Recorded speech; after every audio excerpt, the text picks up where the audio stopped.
welcome to the Bay Area. Welcome. Welcome. You are welcome here. Welcome back. You are welcome.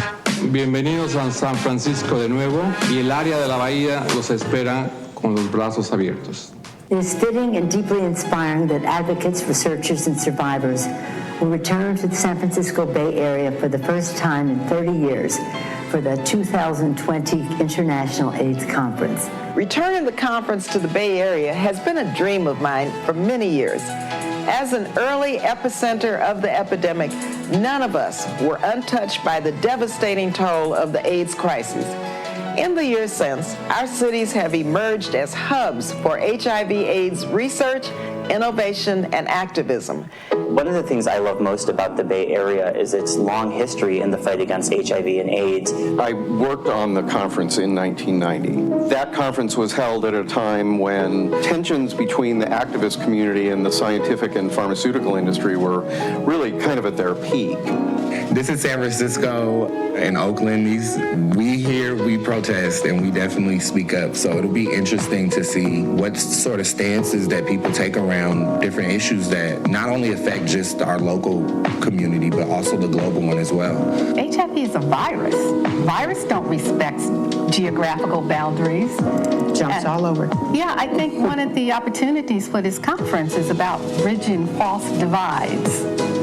San Francisco will not be able to get to zero unless Oakland also gets to zero. We have a lot of the same tools. It's how you use them and how you're able to implement them that are the challenges. Oakland, right, and San Francisco are considered sanctuary cities. We are safety zones for many young people immigrating to this country. Our approach to addressing their barriers, both structural and perceived, have to be unique and customized. Oakland and San Francisco have a chance to show the world a vision for how we might reach the end of the HIV epidemic. We share the core values of innovation and creativity. One of the great things about the Bay Area is this just terrific community of researchers, and many of whom are practitioners as well. We can share best practices across communities and make our care better. That's where some of the opportunities are for us to work together, to learn from each other, to share resources and information and education. This conference is going to give us an opportunity to partner in a way that our cities never have before. Having AIDS 2020 here and the researchers being the ones pushing the message, I think is going to be huge for all communities of color. I have a dream, as you have a dream, that one day we're going to have the cure for HIV. We have a dream that in San Francisco and many other cities, we're going to zero stigma associated with HIV, gender identity, sexual orientation, or your immigration status, or the way that you look, or the color of your skin. One day, I hope that we are not going to have any deaths associated with HIV. You are welcome here. You're welcome here. You are welcome here. You're most welcome here.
I was so impressed just watching you pick up my purse. Thank you so much. Welcome.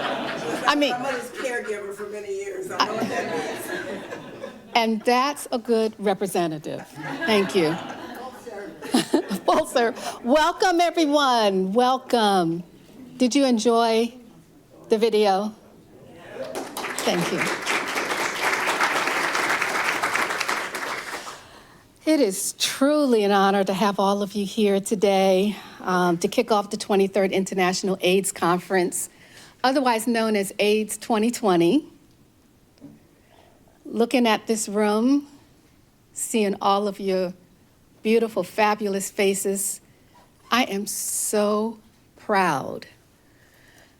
My name is Cynthia Carey Grant, and I am honored to be the co-chair representing the city of Oakland.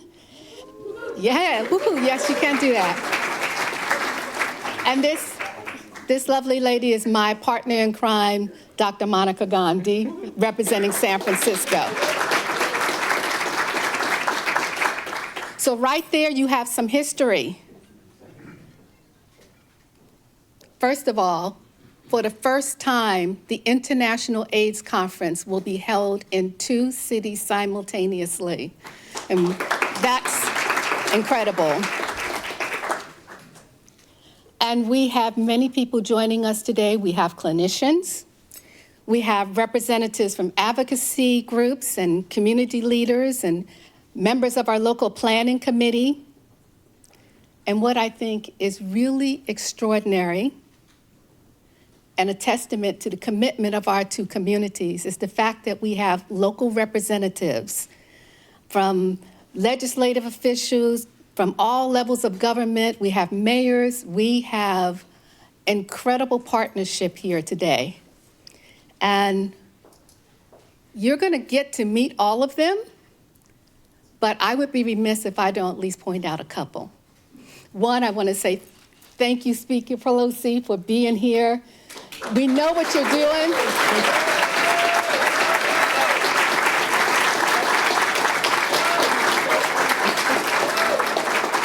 We know you're so busy, so keep up the good work. And then because I want to be able to go back home to the other side of the bridge, I need to introduce my representative, Congresswoman Barbara Lee Champion.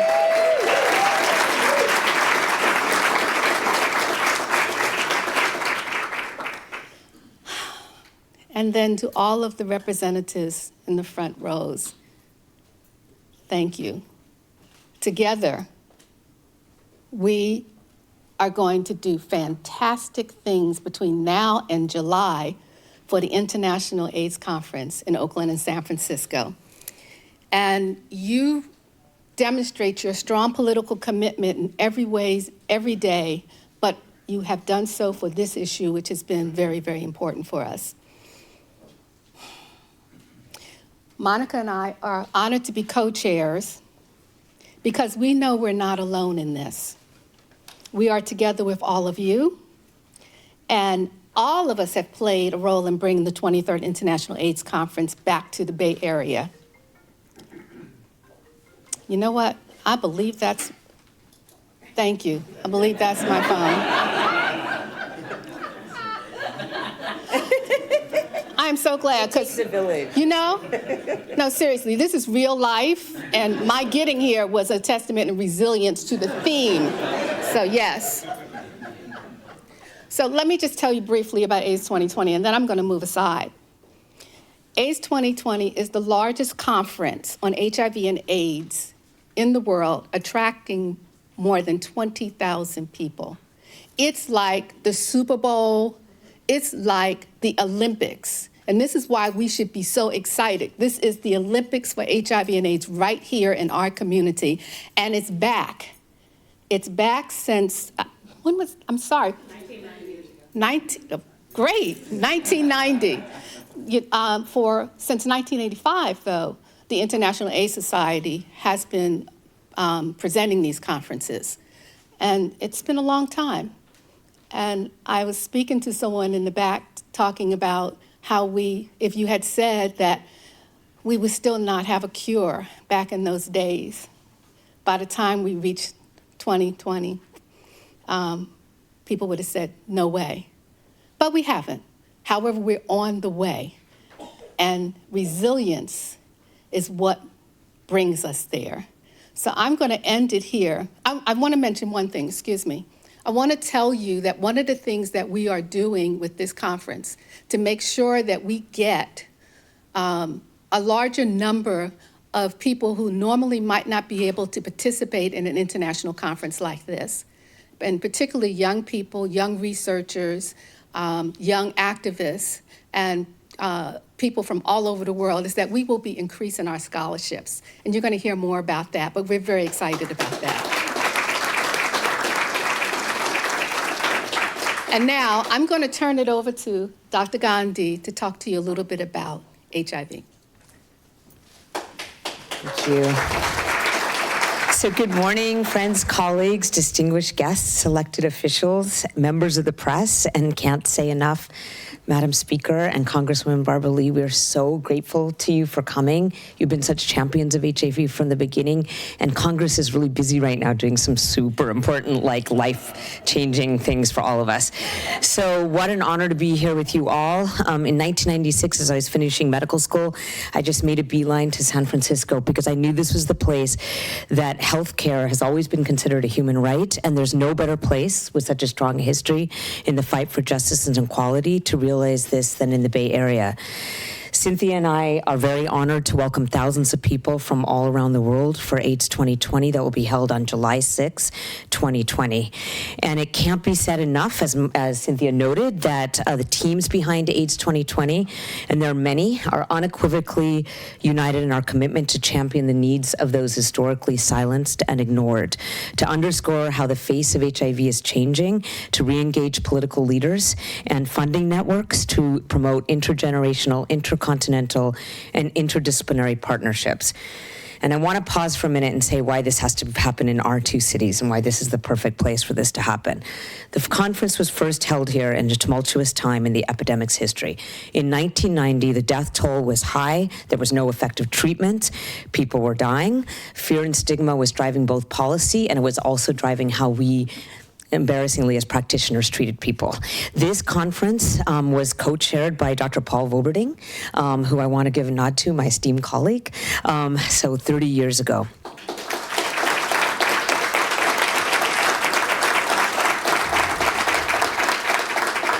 That year was also the year that Ryan White, a young boy from Indiana who had acquired HIV from hemophilia, died after spending the last 6 years of his life being an activist at the age of 18. And that was the year of the Ryan White Care Act, a bipartisan act of Congress that has been re-ratified ever since. The first disease-specific program in the country was ratified to expand services for those who are poor living with HIV. The current outlook is more positive, but more work remains to be done, and I want to give you those numbers. Currently in the world today, nearly 40 million people are living with HIV. We have more than half of those living with HIV who are women. HIV incidence is increasing in 50 countries. 1.7 million people were infected last year in 2018. Every week, 6,200 adolescent girls and young women are diagnosed with HIV. In the United States, over 50% of infections are in the South and the Southeast. And across the Bay, racial and ethnic disparities persist among MSM, Black and Latino MSM being diagnosed. New infections disproportionately impact transgender women and those who inject drugs. These numbers can go down, but we're not there yet. We actually totally know what works. We have treatment, we have prevention, we just have to get it into the hands of those who need it. And that's part of what this meeting is about. It's about highlighting the gaps remaining in access to prevention, testing, and treatment that have kept these numbers stubborn and have not gone down, and well as invigorate those working across community, political, and climate channels to get us there. The leadership in San Francisco and Oakland is what's going to get us here. So remember that in the 1980s, San Francisco Mayor, now Senator Dianne Feinstein, worked in tandem with leaders at San Francisco General Hospital, including Paul, to help create policies that created a San Francisco model of care, wraparound services that we support and always have at Ward 86. Speaker of the House, Nancy Pelosi, proudly announced that she had come to Congress to fight AIDS in 1987, when the President of the United States at the time had not said the word, initiating a legacy that prompted fellow human rights activist Bono to say literally millions of people are alive because of Nancy. Congresswoman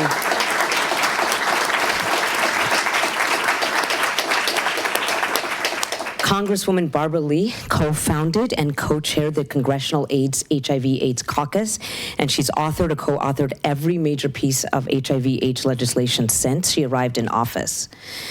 Dr. Eric Gooseby, a native of San Francisco, served as the Global AIDS Coordinator and head of PEPFAR under President Obama, right there, my hero. Senator Scott Wiener has been an active and vocal supporter of widespread PrEP access throughout the state and vigorously advocates for HIV services. These leaders have ensured the work we do here is supported and that our communities are protected. And they are all in this room today, which is a testament to the spirit, dedication, and steadfastness, it has not changed, of Bay Area's commitment to eradicating this epidemic. HIV has never been fought in silos. It's always been the will of physicians, nurses, activists, community leaders, research, laboratory scientists, and all of our local politicians representing us in San Francisco and Alameda, Sacramento, and DC, that positions us to create a model for getting to zero in both Oakland and San Francisco. A few weeks ago, Mayor London Breed came to Ward 86 and announced that in San Francisco we have fallen below 200 infections for the first time in this city's history, and that's an admirable win. And though that's an admirable win, even one death due to complications from HIV in this era is about stigma, and disparities remain even in our own backyard. For transgender persons, persons of color, longtime survivors living with HIV, unstably housed, men who have sex with men, people who inject drugs, sex workers, and many others, it is our duty and responsibility to elevate their voices and to tailor both our programs and policies to their needs. The platform that AIDS 2020 offers is unprecedented. It may have felt not possible in 1990 that we were going to get here, but we are extremely excited to open the dialogue to the world to fight on July 6, 2020, here in San Francisco and Oakland. I want to reiterate my thanks to Speaker Nancy Pelosi, to Congresswoman Barbara Lee, to Mayor London Breed, to Mayor Libby Schaaf, to Senator Scott Wiener, to to Assembly members, to Supervisor Raphael Mendelman, and to the Board of Supervisors from both Alameda and San Francisco, to full team, to David Chu, to everyone. Thank you so much. Welcome to AIDS 2020.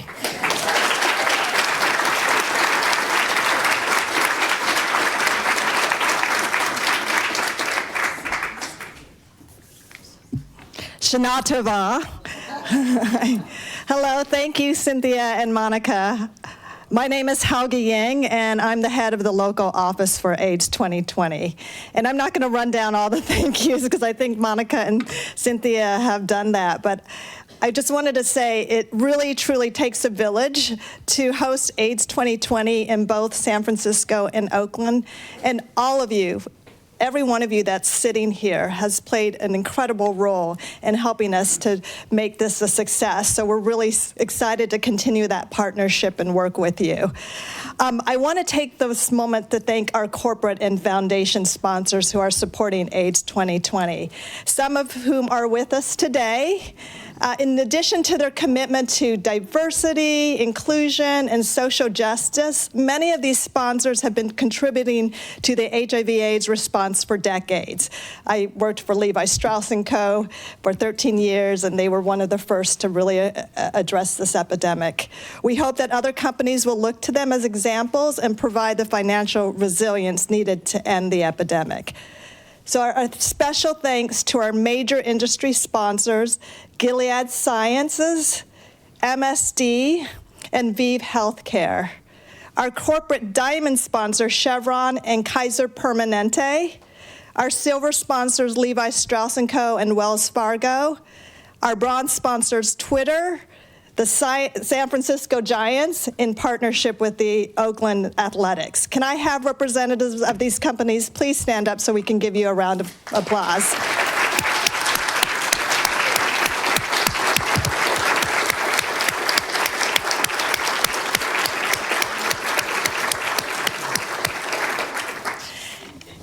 And I also want to thank our donors. We have 2 right now and hoping to get more, the California Wellness Foundation and the San Francisco AIDS Foundation.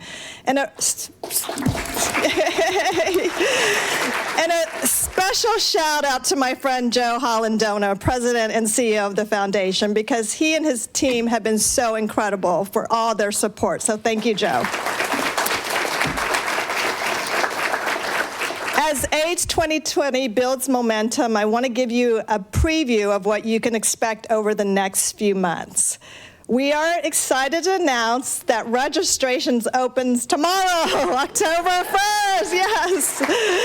Earlier this time via the AIDS 2020 conference website. So you can check us out at www.aids2020.org. The AIDS 2020 Scholarship Program opens for applications on November 1. And as Cynthia and Monica mentioned, we are expanding and increasing our scholarship program to accommodate more participants who aren't otherwise able to attend the conference. And we thank all of you for helping us with that. Our scholarship program is for anyone around the world with experience in HIV and AIDS who are at least 16 years of age at the time of the conference. So we really need that next generation of folks to be here at this conference and really continue the legacy that Paul and others and Eric and others have done. So please, thank you. Additionally, we also have an abstract mentor program, which will open on November 4th. This program was established to help young or less experienced research improve their abstracts before submitting them to the conference, so we will help them with that as well. So we will continue to share more dates and news with you, which can also be found, again, at our website, www.aids2020.org. Now I'm pleased to introduce Mayor Schaaf. We're delighted to have you. Mayor Schaaf was born and raised in Oakland, so she's a true Oakland, how would you say it, Oaklandite native. She was reelected as the city's first 2-term mayor in 16 years last year. She's really cares about the people in Oakland. She's undergone an economic revitalization and building boom. She's led a lot of community-led initiatives. Some have led to increases in public safety and a 50% decrease in gun violence in just 5 years. Mayor Schaaf has also launched what's near and dear to me, the Oakland Promise, which is an education initiative that aims to triple the number of college graduates from Oakland Public Schools by 2020. So without our terrific partners, such as Mayor Schaaf, and in both San Francisco and Oakland, we never could have dreamed of hosting this 2-city conference and making it a success. Mayor Schaaf, thank you for welcoming us to Oakland. Thank you.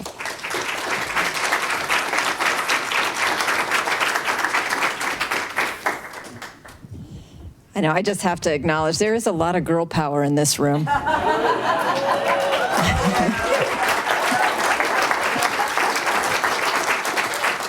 Just saying. You know, it is such an honor on behalf of all the people of Oakland to be co-hosting AIDS 2020. It is such a critical moment, such a critical issue, and Oakland is proud to be a host for this conversation and, more importantly, this work. I have to give a shout out to some of our community leaders. This is not work that just gets done at a conference. These are the people who are doing this work day in, day out when nobody is paying any attention. And I'm going to start with Marcia Martin.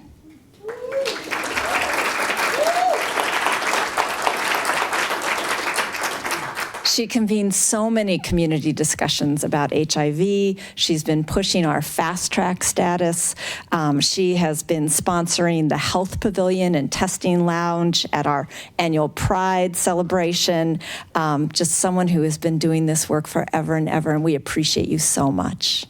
Also, our own Cynthia Carey Grant. You know her as the co-chair of AIDS 2020, but trust me, she has been doing this work, again, behind the scenes for so many years. You can see how dedicated and loving she is in this work. Reverend Rob Newells.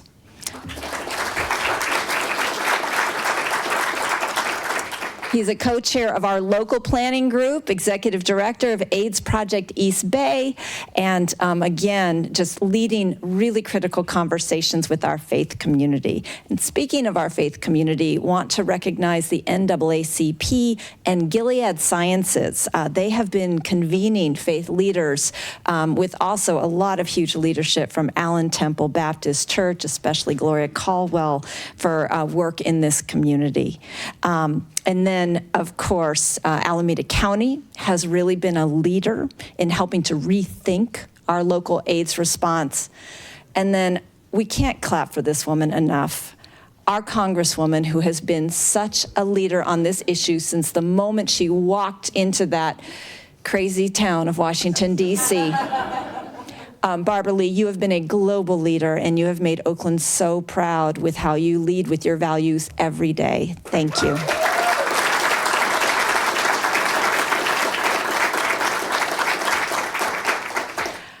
And I'm not going to talk about Nancy Pelosi because we all want her to get back on a plane to Washington, D.C. and do that thing that we need to happen. Yes.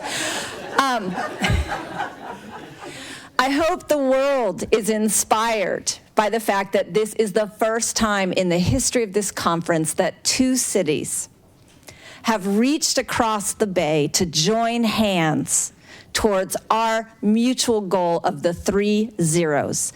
0 new HIV-related infections, new cases, 0 HIV-related deaths, and 0 instances of stigma or discrimination due to HIV status. Those are our 3 zeros. That is our North Star. That is the work that we are here to do. And if two cities can reach across a bay to collaborate, to share this value, to work together, countries across this planet can reach across our great oceans, can join together in this incredible endeavor to end this epidemic. With that, I am so pleased to introduce my sister across the bay, another native of the city, not the town, the city, that she leads, somebody who understands that when we help our most vulnerable first and best, we help everyone. Please give it up for the great mayor of San Francisco, London Breed.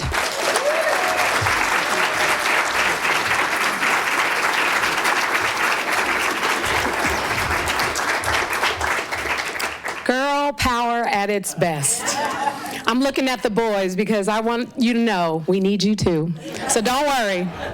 But it really is an honor to be here. Thank you, Mayor Schaaf, for your work and your advocacy. This is really exciting, and I'm so happy to be mayor at a time when we are doing something truly historic. This conference is going to be absolutely incredible. And I really, really want to thank you both for just putting together not only this conference, but the ideas to promote what we know we need to do in order to truly get to zero. We have, in San Francisco, been working hard. And when I was on the Board of Supervisors, now Senator Scott Wiener was the leader there on these particular issues. And now Supervisor Raphael Mandelman has taken on the role. And I am just really excited and proud of the most recent numbers, a 13% drop from 2016 down to less than 200 new HIV infections in San Francisco. It has everything to do with the people who have been advocating and doing the work, folks in the community, the San Francisco AIDS Foundation, PRC, and so many of our great leaders and organizations and elected officials continuing to be unwavering in our commitment to make sure that we are putting the investments in so that we can truly get to zero.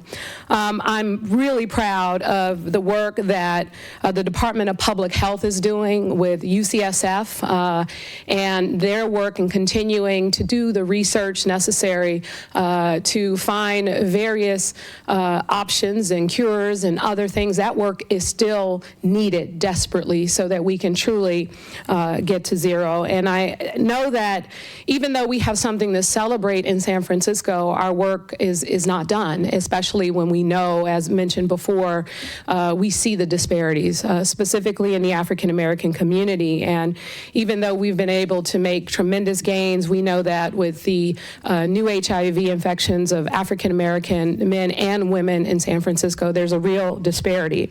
Other disparities, of course, exist by age, by gender, by housing status, and a number of risk groups, including those who inject drugs in our city and those who are homeless. We highlight the work that we have to do to truly get to zero, which of course includes the stigma, the discrimination, and focusing on making sure that we are doing more to invest. And in fact, in San Francisco, most recently, we just put out a request for proposal of $8 million to specifically target communities of color, African American, Latino community, transgender communities, and those who unfortunately inject drugs on our streets so that we can really get out there and make some real changes to meet the needs of that particular community. It's a tremendous investment, and we will continue in San Francisco to put our money where our mouth is. The historic Ward 86 continues to do work for those who unfortunately are homeless, and also has started pop-up clinics out in the community to meet people where they are. And we, of course, have a lot of challenges in San Francisco and across the Bay in Oakland around homelessness. And we know that housing, we know that wraparound supportive services are really ultimately needed desperately to make sure that we can truly achieve our goals. This conference in 2020 is going to really shine an incredible light on our city, on our cities, but it's also going to shine an incredible light on the fact that we still have work to do, and we still need to continue to make the investments to get the job done. And because we are so close, I know that we can get there. And so I'm excited, and I want to thank Cynthia Carey Grant and Dr. Monica Gandhi, two incredible leaders in this effort, for really working with us, and to the International AIDS Society for choosing to collaborate in this incredible effort. It does mean a lot, and we're going to not only have a good time during this conference, hopefully the outcomes will make a tremendous impact all over the world. And with that, I'd like to say, Madam Speaker, thank you so much for your work and your advocacy and always fighting for San Francisco in such an incredible way, even at a time where it was not popular to highlight the challenges that we were facing right here in the city. You continue to do that time and time again. We are always with you. We hold you up, and we will continue to advocate and fight for you, even when you're dealing with the drama you're dealing with. We'll come on our buses and everything else to protest if you need us.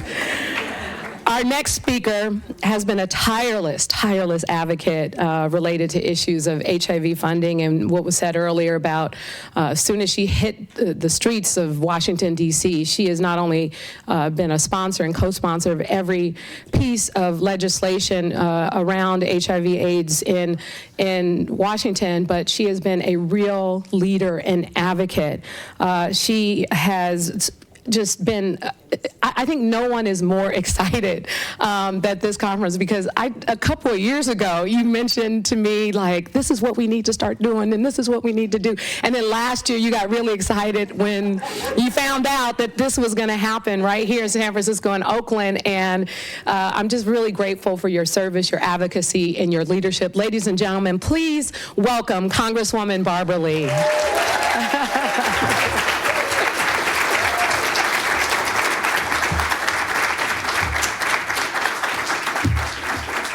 Thank you very much, Mayor Breed. This is Mayor Schaaf, Senator Wiener, all of our elected officials, Speaker Pelosi, to Cynthia and Helga and Monica and to all of you. Look, this is our moment. Okay, this is our moment.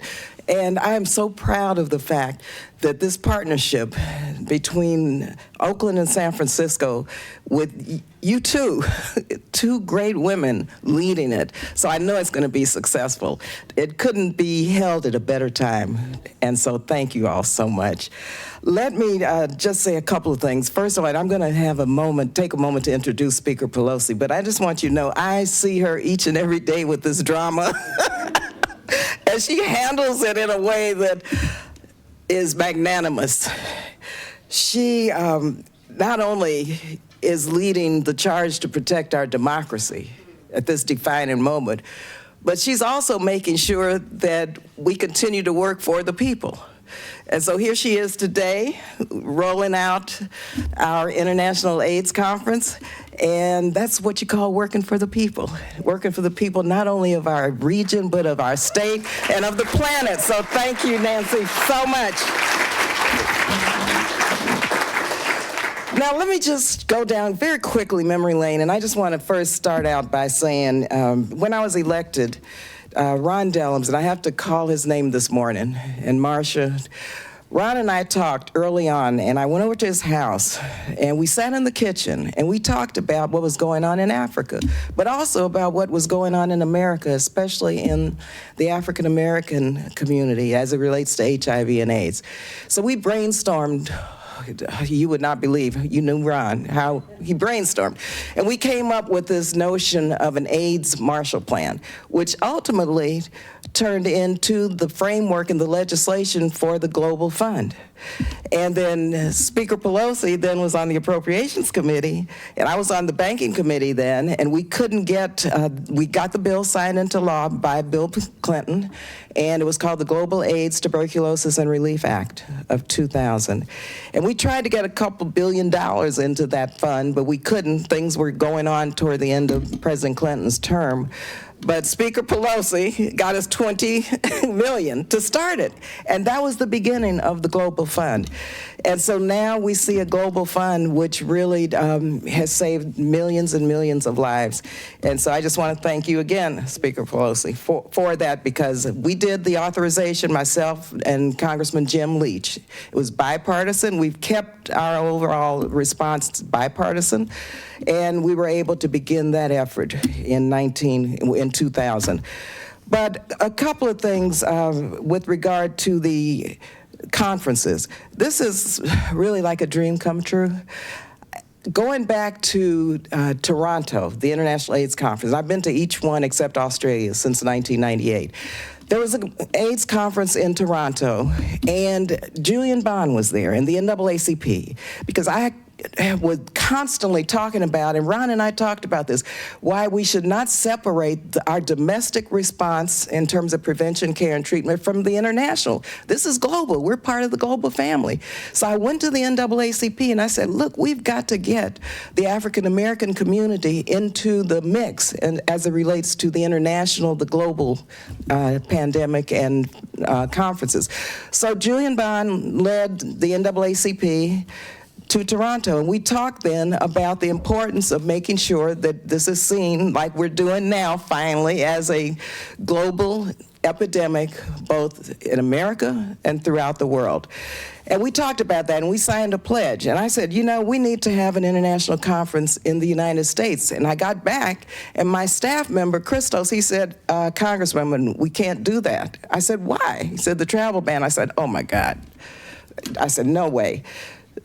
And I looked into that, and I said, well, we're going to do legislation to lift this travel ban. I went to Mexico, and initially, a lot of the immigrant groups quite wisely were concerned about this and what that meant, but we worked all of the issues out, so I introduced the bill to lift the travel ban. And part of what I talked to the International AIDS Society about was, okay, if we lift this travel ban, we want to have the next conference in America, right? They said, well, the next one I think was in Vienna, but let's look at the next one after that if you do this. I came back, introduced the legislation, and we got it into the Senate, and there were some members of the Senate who would not support it. So I said, I know what we're going to do. And I went to Speaker Pelosi and the powers that be, and that was during the reauthorization of PEPFAR. I said, why don't we just put this into the reauthorization of PEPFAR? Nobody's going to dare not sign this. President Bush, I mean, he loves PEPFAR. We brought it to him, and he supported it, and, you know, that's part of his legacy. That worked. So we lifted the travel ban. President Bush signed it into law, and Barack Obama issued the regulations to lift the travel ban. And so it's, again, that was bipartisan. That was bipartisan. And so we went on and went to Vienna and then held the next International AIDS Conference, I believe it was 2012, in Washington, D.C. And I said, wait a minute, and we tried to get it in the Bay Area then. But then it was like no hotel space, and there were other issues. So I said, okay, one more time. So I just want to thank the IAS, thank all of you for making this happen, because this is something that has been worked on. It took so many of you, so many of our activists, so many elected officials, Speaker Pelosi, it took everybody to make this happen in this great San Francisco, Oakland Bay area. So you all give yourselves a round of applause, because it was heavy, heavy lifting. Heavy lifting.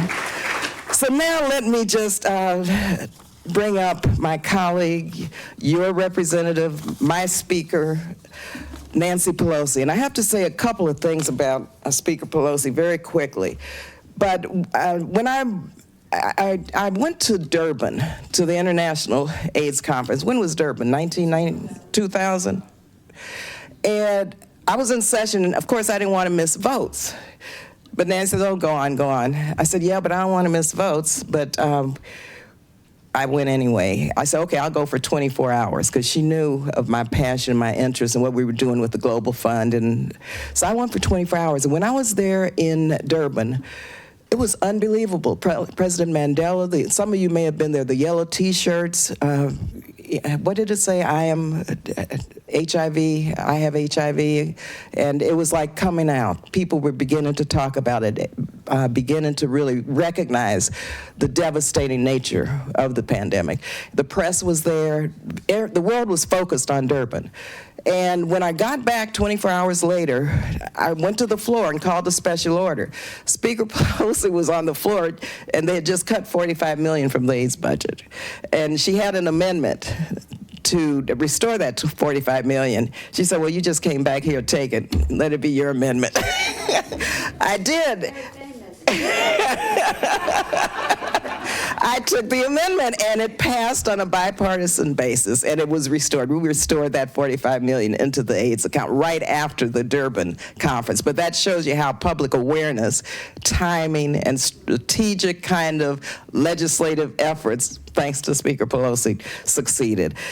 Also, in the late 80s, Nancy worked to accelerate the development of an HIV vaccine, expand access to Medicaid for people living with HIV, and she worked really hard, as you know, to increase funding for the Ryan White CARE Act and the AIDS Drug Assistance Program, the Minority HIV AIDS Initiative.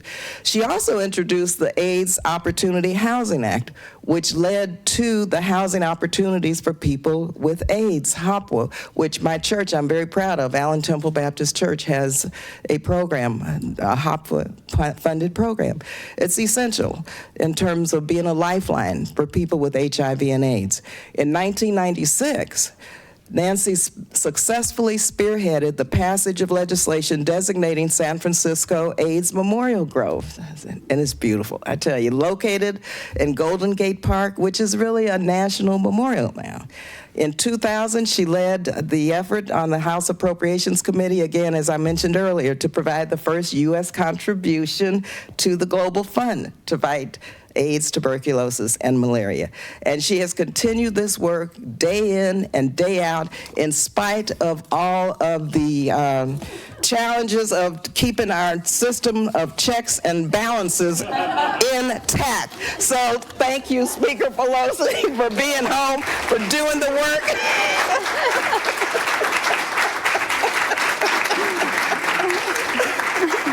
Thank you, Barbara. I see her every day. And IU, there's none of that we've done, especially since Barbara came, that was done without her leadership and her direct involvement. This is a very exciting time.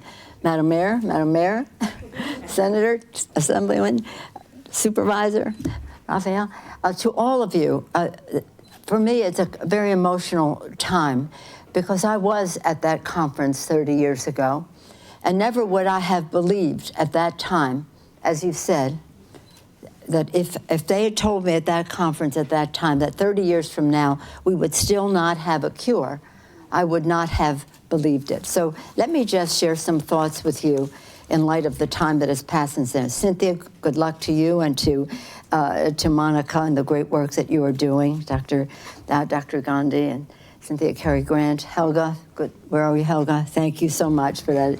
And then you'll hear from all these. But I just want to acknowledge Dr. Eric Gooseby, who is here. I've known him a long time. In fact, I was friends of his parents, so I could see his talent coming up. Thank you.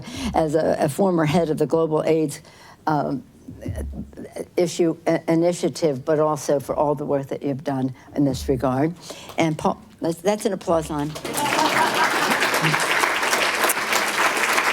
And Paul Volberding, I mean, he was there for the start of all of this. Thank you, Paul, for that. So the fact that this is a two-city, but it's the Bay Area, and it's just a very exciting thing. Barbara and our districts, we abut on the Bay Bridge, but we never abut in Congress. Here's the thing, 30 years ago, this conference was held here. It was a time of tremendous grief. People were so angry. We were losing our friends all the time. Some of us were going to 2 funerals a day. And yet in the White House, there was not a commensurate recognition of what was happening. So when we had the conference here, 1990, it was horrible. It was really horrible. When Dr. Sullivan, who was the secretary of HHS, got up to speak and talk about what things he was hoping the administration will do, people were throwing bagels and donuts and everything at him while he spoke. And you were sad because that was disrespectful. On the other hand, people were dying. So we had this just horrible experience at that conference. This one will be completely different, because it will have hope. And it will have hope because we will have a recognition of science. And no wonder they didn't want to have it here, not just because certain people couldn't come, but because we were a country that did not recognize science wherever it came from, and how much we could learn from people with HIV and AIDS. So here we had, right before that though, but before I was even in Congress, we were trying to get the Democratic National Convention to come to San Francisco. You remember, Paul, they were saying, oh, we can't, blah, blah, we can go there, blah, blah, you know, you can just imagine. You weren't even born yet, were you, Raphael? So I had this event at my home saying this is going to be a diversity convention, if we could get it. And the people who were on the selection committee came to my home, and we had our LGBT at the time, no, was just LB, I think. Whatever it was at the time, we were all there. And some people who had been diagnosed.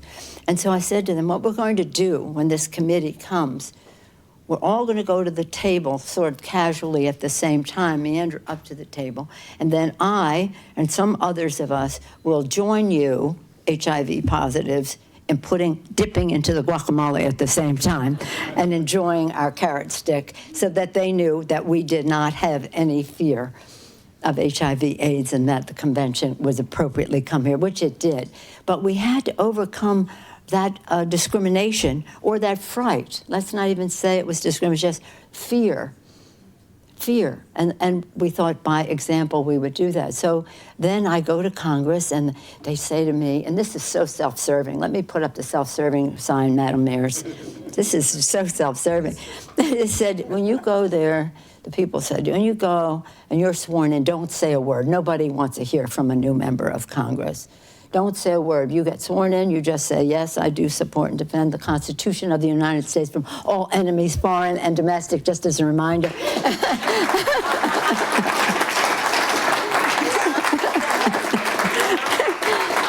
And then the speaker says to me, does a gentle lady from California, Speaker Wright, wish to address the House? I said, oh, of course. So I get up there and I say, thank my parents, thank my constituents first and foremost. And I said, when I come here, I will tell them that Salah sent me and that I've come here to fight HIV and AIDS. That's the end. When I was introduced, they were saying, be short, be short, be short. So I'll be short. So then I went back and said, I was short, right? And they said, why would you want anybody to know the first thing about you that you were here to fight HIV and AIDS? I said, I wanted them to know because that's why I came here. And I was sad. Not that these people were in any way having engaged in discrimination. It's just they thought everybody else was. And so we knew that we had many fights on our hands, including the stigma of AIDS that we had to rid ourselves with. But so many things that happened after that, and so many of the things, and Henry Waxman was our champion on the committee of jurisdiction. He was wonderful. But so many of the things came right from this community, right from this community. You know, Dr. Valberding and Eric, you know, Dr. Ousby, you know, so many others in the room know that when we talked about the Ryan White Care Act, April he died, June was the conference, shortly thereafter we passed the Ryan White Care Act. That all of it was about prevention, it was about research, and it was about care. And it was all about community-based solutions. Paul Valberding was there every step of the way with us to write that. Very important. It sprang from the experience of the people with HIV and AIDS. When we did housing opportunity with people, St. Peter Claver Church was parish was the model for that, of housing opportunities and continuum of care to go with it. Chuck Schumer joined us because New York had a challenge, Jimmy McDermott from Seattle, but it sprang from here. The list goes on. Right in the beginning of the assault on the epidemic, we had candlelight marches in the street all the time. International mobilization against AIDS. It was viewed that if you're going to deal with this personally, you had to deal with it globally. And of course, then Barbara took it on to formalize all of that. And now she continues to do so. I'll just tell you this little secret. Don't tell anybody I told you that. Barbara is the House Democratic representative, the majority House Democrat, to the United Nations. And that she continues this work relentlessly at the UN, even in course of this couple of weeks of the UN Assembly. What is it? UNGA. What's the G stand for? United Nations General Assembly. Oh, General Assembly. Okay. So she's our representative there. And I nominate her. But Donald Trump appointed her, so she's a Trump appointee.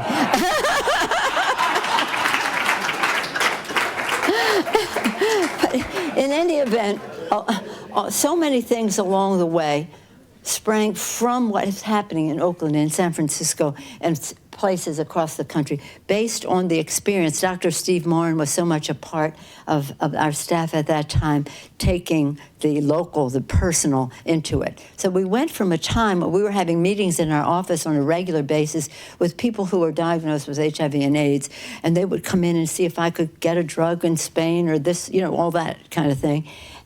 And teach us how to make a will. How can we make a will? And those same people a few years later were getting married. They wanted a job. So it did change, even though we don't have a cure. The quality of life was improved because of the efforts of so many of you in this room. And I want to salute Dan Bernal of my staff, who himself is a survivor in all of this.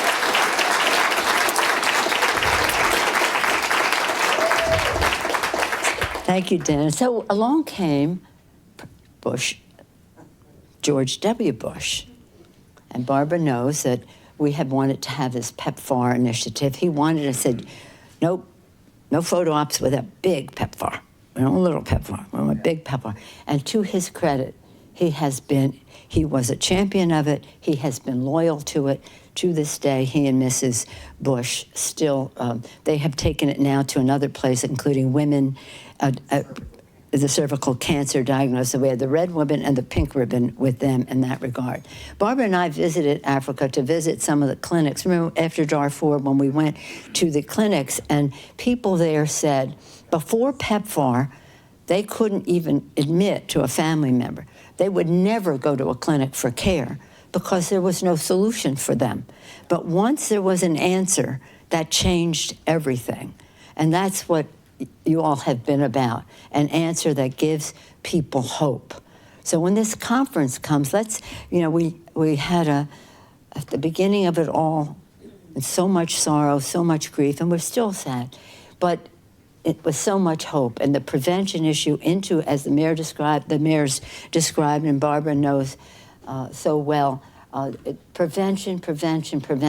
Sometimes we would have little debates in the Congress about prevention, like, is it proper to use a banana to demonstrate certain things?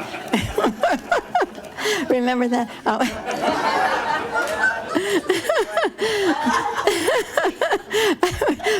It took some, shall we say, orientation, resilience. But I was a good messenger because here I was, right? Catholic mother of 5. Okay, we're going to use a banana now to describe how to do this. Anyway, we've all been through a lot of it. Resilience. This is a very, very resourceful virus. Just when we think we have it in our grasp, it mutates and does something. So it takes resilience for us to fight it. I'm so glad that's the title of this conference. I now have the privilege of introducing one of our legislators, been a champion on this issue. But first, I do want where's Phil Ting? Where'd he go? Is he still with Phil Ting and David Chu, the work that they are doing in their former capacities and now in the Assembly, so that and Phil, thank you for leading the way on the funding for this, and David, for everything that you have done in so many ways. But it is my privilege, and Raphael, continuing, our mayor spoke so beautifully, as did the mayor of Oakland. The two of them spoke so beautifully about what the priority this is for these cities. And I just do think that we've learned a lot in San Francisco and taught a lot in San Francisco. We took a big bite of this wormy apple right from the start, and we tried to export the knowledge that we learned from all of that with our great scientists and doctors and caregivers here and community leaders. But public policy makes a difference in it. And there's some other challenges along the way. And you never know what form it might take. And Senator Weiner has been really a champion in so many aspects of this when they tried to criminalize activity, or you decriminalized certain things that they were trying to do there. It just never ends. You wonder how they cook these things up, but that they do. But when they do, we are ready. And we're ready because of our leaders in our community who care so much about this, and because we have learned from our people with HIV and AIDS and their caregivers. The senator has been instrumental also in making the resources available to have this conference, but in his career as a supervisor and now in the State Senate of California, we can count on him to be a great champion for this.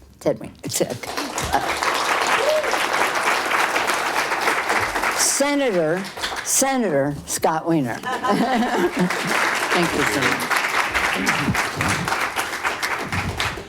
Thank you, Madam Speaker. It's a little awkward that I appear to be disrupting the female leadership here today. I think I'm the first man up here. But it's actually awesome because women have been the unsung heroes during the HIV/AIDS epidemic from the very beginning, when women were the ones who were, as men were dying left and right, and women were raising everyone up. And so it's good to be deleting the unsung part and really highlight the incredible leadership of so many women for the last 40 years during this epidemic. So thank you. So this is very personal for me, and I'm just incredibly thrilled that this is happening, and was really happy to work with our budget chair, Phil Ting, and with David Chu, and our LGBT caucus to make sure that the state funding came through. But it's very personal for me because I was not of the generation where my entire community fell apart and died. I was part of the next generation. I came of age as a gay man in 1987 when I was 17 years old, when there was no real treatment, when we equated sex with death and intimacy with death.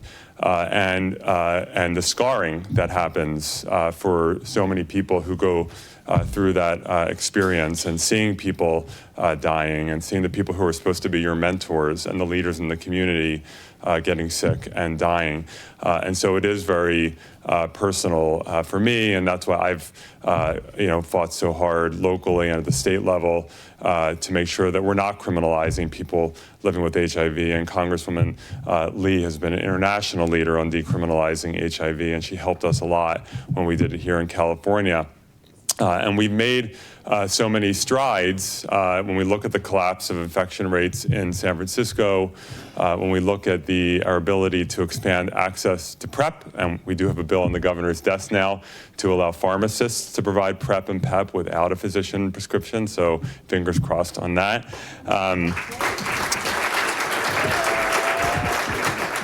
And we know what it takes to keep people negative, but to make sure that people who are positive are able to live healthy, long, productive lives and to be essentially non-infectious. We know what it takes to end this epidemic. The challenge is whether we're going to do what it takes to make that happen.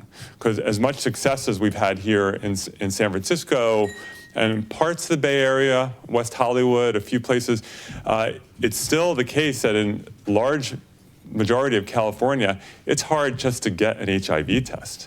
In California, in most counties, in the vast majority of the counties, it is hard to even get an HIV test. It's hard to access care. Even if you have Medi-Cal or insurance, just finding a doctor in a lot of places, or a doctor who actually knows about sexual health and can talk to you about PrEP. We continue to struggle to pass smart legislation like safe injection sites and trying to reduce infection rates among people who are injecting. So there's still so much work to do, even here in California, let alone in places like Mississippi or Kentucky, where we're seeing such great increases, and let alone around the world in places where, it's still death penalty to be LGBT or to come forward as HIV positive. So we have that work to do, and I know that this conference is going to be an opportunity to bring the best and the most brilliant people from everywhere together to exchange ideas, to make sure that we are doing what we know how to do, end the epidemic.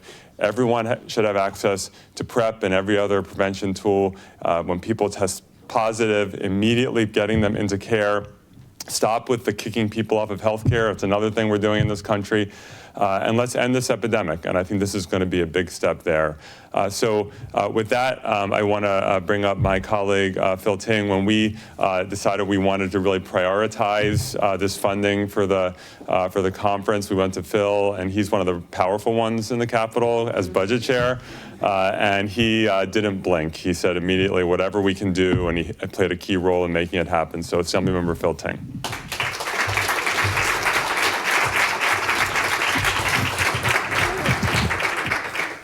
Thank you, Senator.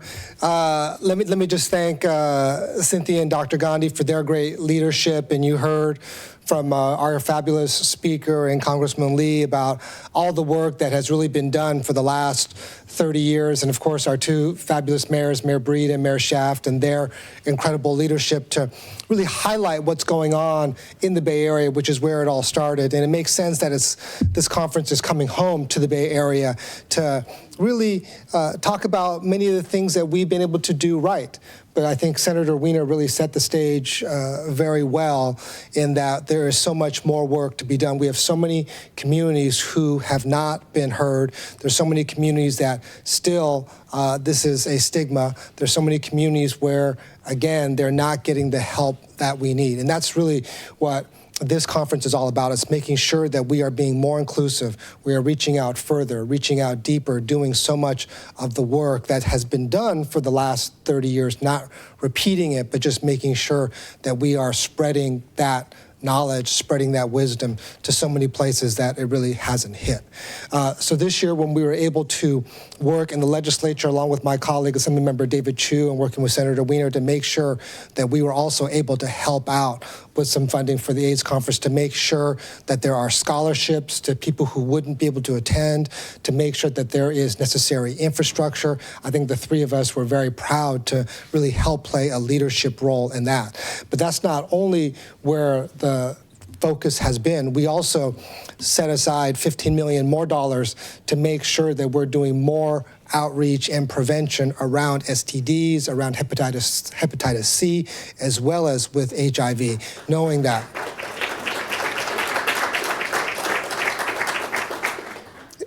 that these communities are similar communities. So the three of us have been very focused on making sure that there were adequate resources there, because while we're proud of all the progress we've made in the Bay Area, we know that even in California, the state has a long way to go. So again, it's always hard to be last, but I just wanted to just say thank you. Very much looking forward to this amazing conference, and so happy and proud to be part of this region and proud of the leadership that we have really provided for the last 30 years. Thank you.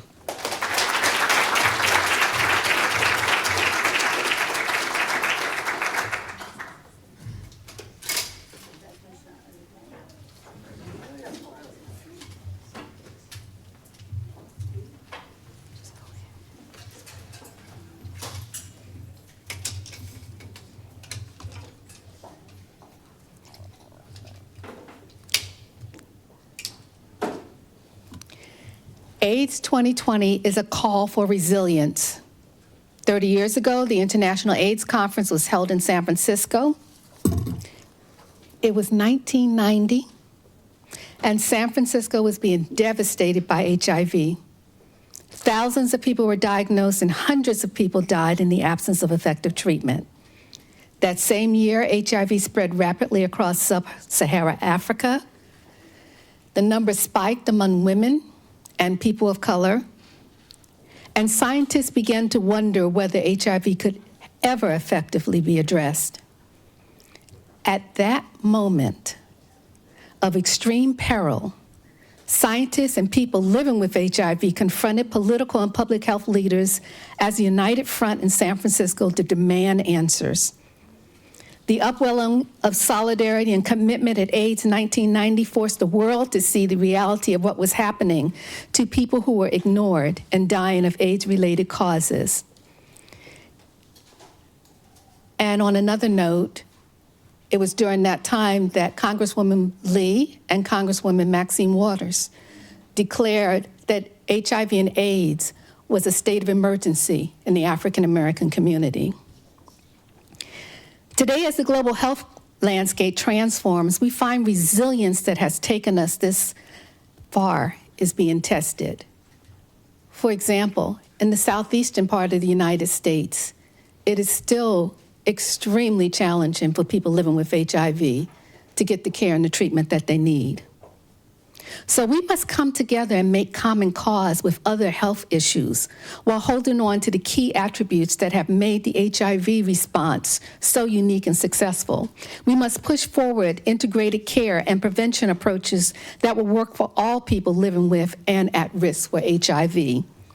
As AIDS 2020 approaches, we must unite to face the challenges of a deteriorating human rights climate, repressive and punitive national laws in many countries across the globe, increasing xenophobia and social exclusion, and as a widening gap between those with and without access to health services. Strong partnerships are our greatest tool in ending the epidemic. While local research institutions produce unparalleled scientific advancements, civil society, and activists make sure, especially those people living with HIV and AIDS, make sure it is implemented through a human rights and social justice framework. Partners like the San Francisco and Alameda County Departments of Public Health, UC Berkeley, UCSF, the San Francisco AIDS Foundation, California Prostitutes Education Project, and World Women Organized to Respond to Life-Threatening Diseases. These organizations are the backbone of the HIV response. They demonstrate the resilience that's needed to make the change towards a cure. AIDS 2020 will amplify the astounding work being done locally and forge a path for us to progress together.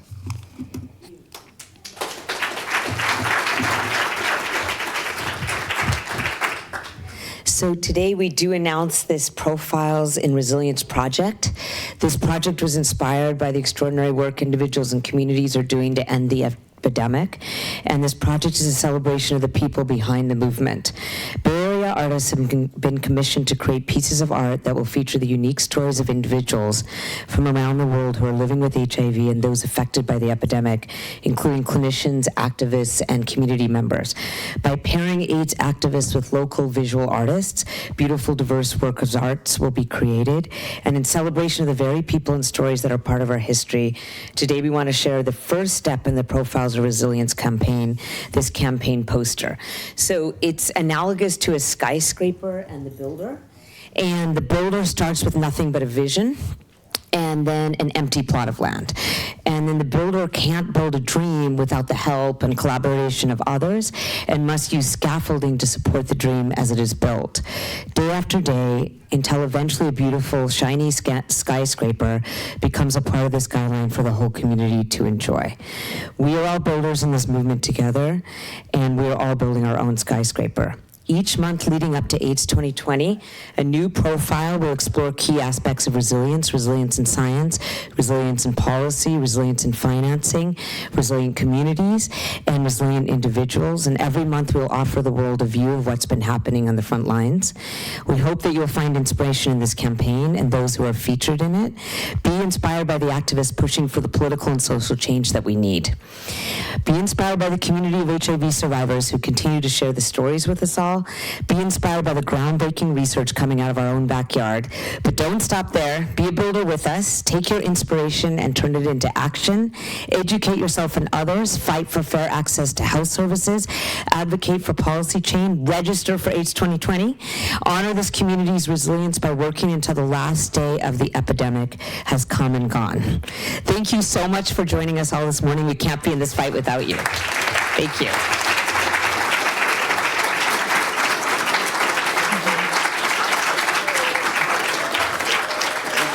Thank you. Can you take a picture of me and Bartley?